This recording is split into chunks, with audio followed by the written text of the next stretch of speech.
to tam budú rovnako zaujímavé zábery, takže je sa na čo tešiť, určite ostaňte s nami. No a teraz nastal čas predviesť ten môj outfit, ktorý mám teraz na sebe. Kamery na mňa.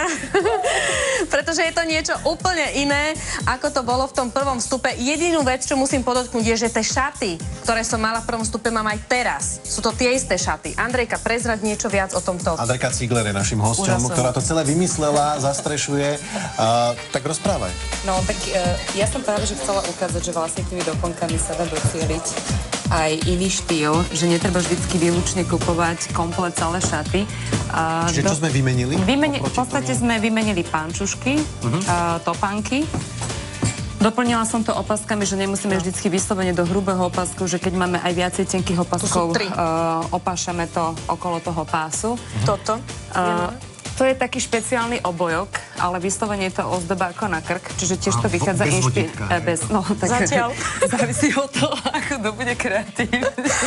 No ešte aj tento doplnok mám, prstienok. No, prsteň, to je taký v podstate možno malá zbraň, hej? Áno, do čela. No, tento outfit, my sme, keď si vymýšľala tieto outfity, tak išlo aj o to, že ten prvý bol taký, ktorý by si obliekla asi mama do práce. Ja som sa snažila... A tieto šaty ukradne potom dcéra, máme zo skrine a urobí si svoj outfit. A urobí si napríklad troška extravagantnejšie náušnice, ktoré sú vlastne zicherky, alebo teda... ale to je prakticky do kancelárie zase, ako mne sa to páči. Toto? Ešte chcela povedať, že som sa snažila poukázať aj na trendy na túto sezónu, čiže kožušina, jeden z trendov, čiže nemusíme mať výlučne komplet celý outfit alebo celé šaty, ktoré sú v súlade s trendami. Tie šaty môžeme mať aj 5, 10 alebo niekoľko rokov v skrini a práve týmito doplnkami si takisto vieme doplniť tie trendy alebo teda byť in.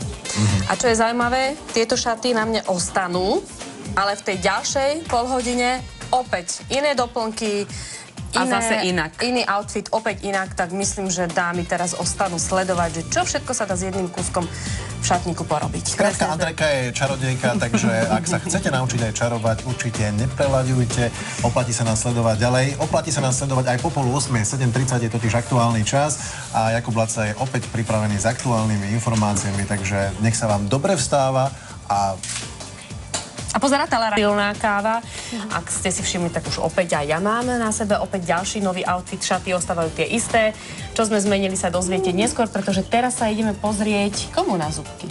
No a ostávame tu pekne v našich, ktorý zdá sa nejde po ránu ďaleko. To je taký typ chlapov, ktorý keď dôjde ku vyhrotenej situácii, neboja sa dať do akcie pravačku. A taký typ je zrejme Leoš Mareš, náš moderátor. Áno, áno, to je chlap, ktorý keď má s niekým zhruba v tom istom čase sa pobil tiež so svojím kamarátom. Leošov nástupca, alebo teda muž, ktorý ho nahradil po boku